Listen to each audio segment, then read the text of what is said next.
Hizische, Stongo, Halito, Chinchigma, Osio. Welcome to another podcast of Native Wings Like an Eagle. I'm Melvin Batiste, Executive Director of Native Wings. And today I want to share with you a little bit about our trip to Washington, D.C. to the President's National Prayer Breakfast event. So when we come back, I will share that with you. So don't go away.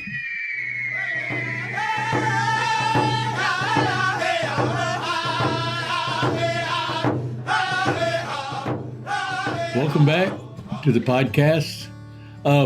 So me and my wife, Tammy, were invited once again. This is our third invitation from the coordinators of the President's National Prayer Breakfast in Washington, D.C.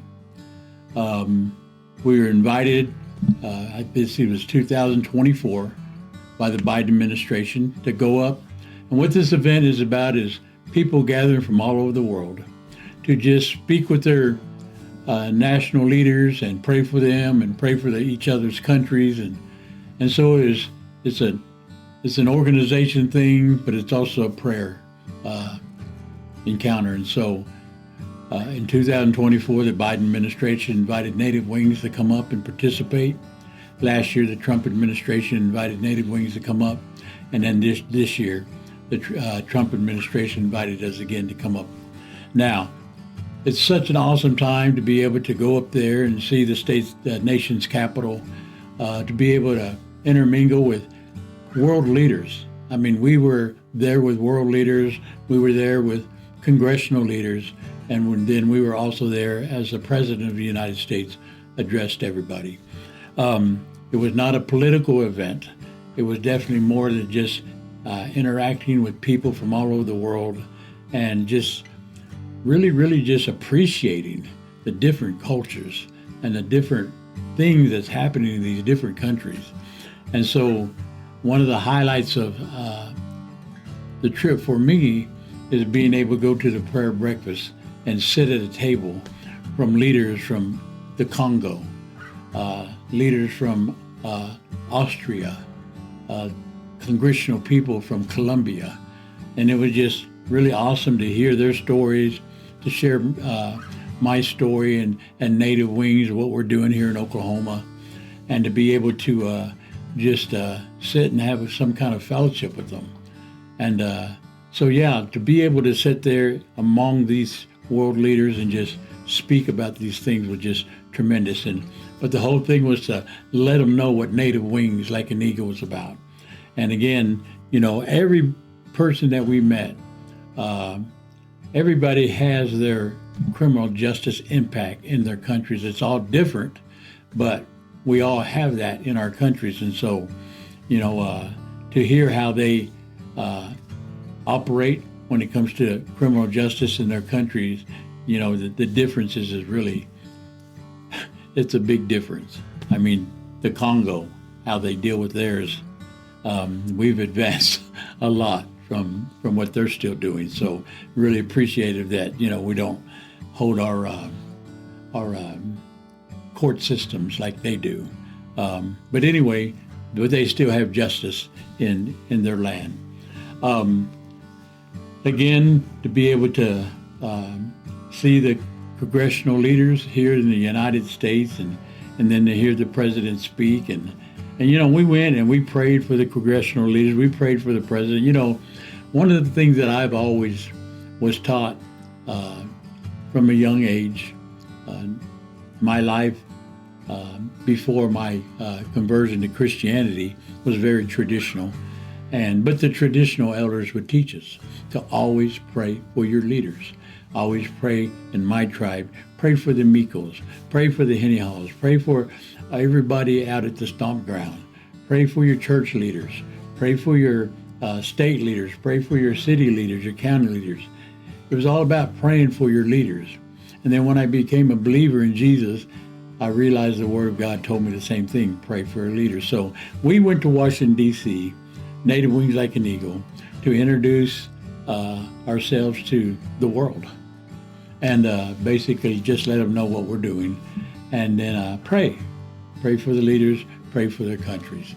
And so that was awesome. My wife, she got to meet a lot of prominent female leaders, and she was just excited about that. Another highlight for both of us was they allowed the tribal leaders that were invited and gathered together there in Washington, D.C. to hold a seminar in which we talked about Native history, Native culture. And the theme for that seminar was to honor the women. And so our gathering was honoring the women. I had the privilege of playing the flute and singing on the drums, singing some Native songs, and being able to watch people dance as we sang, and a woman from the Dene or the Navajo people sang a song. It was just awesome. But to be able to gather together as Native people in our cultural regalia, and just be able to represent in Washington, D.C., in this prayer breakfast, the spirit of the Native people. And we had a room packed, and people from all over the world came to our seminar, and it was such a blessing.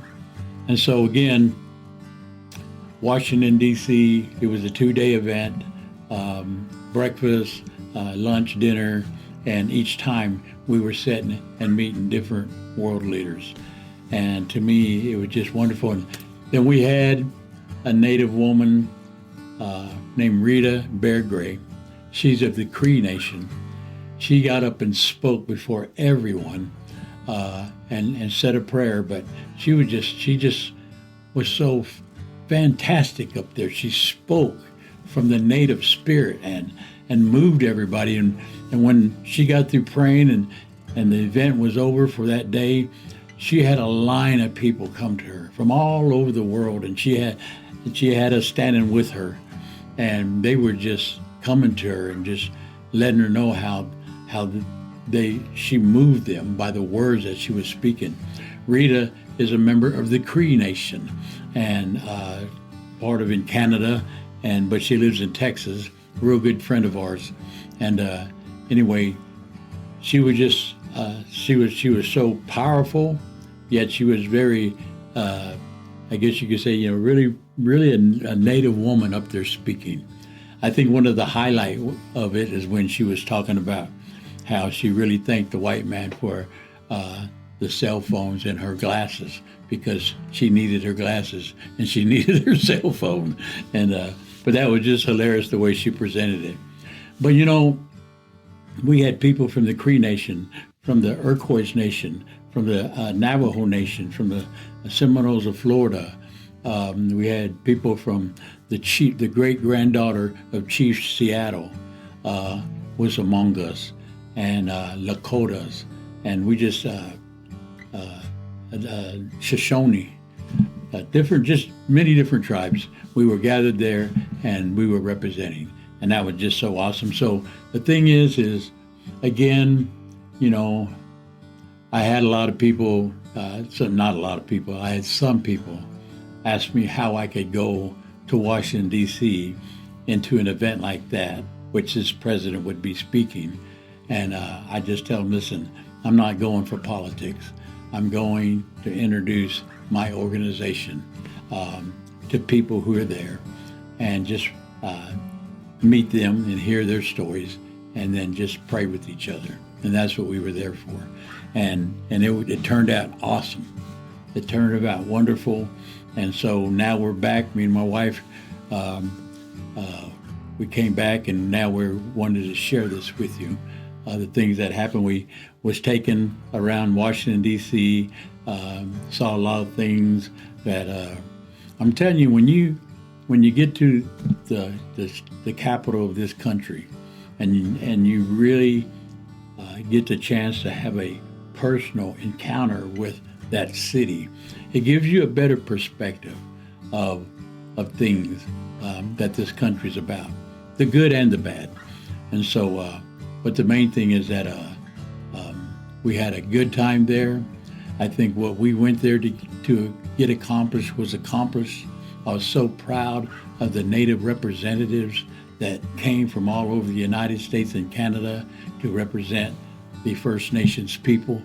And then the seminar was awesome to release the sound of the Native people among the world that was in there. So we're excited about it. As you have noticed while I'm talking, we're sharing some pictures with you of our trip. And so, again, it's just one of those things that we just so excited that Native Wings now is being presented in that way. And all I can do is say thank you, Lord, for opening these doors to allow us to bring forth what Native Wings is doing to those who He wanted us to share with. So with that, I just thought I'd give you a quick update of our Washington trip.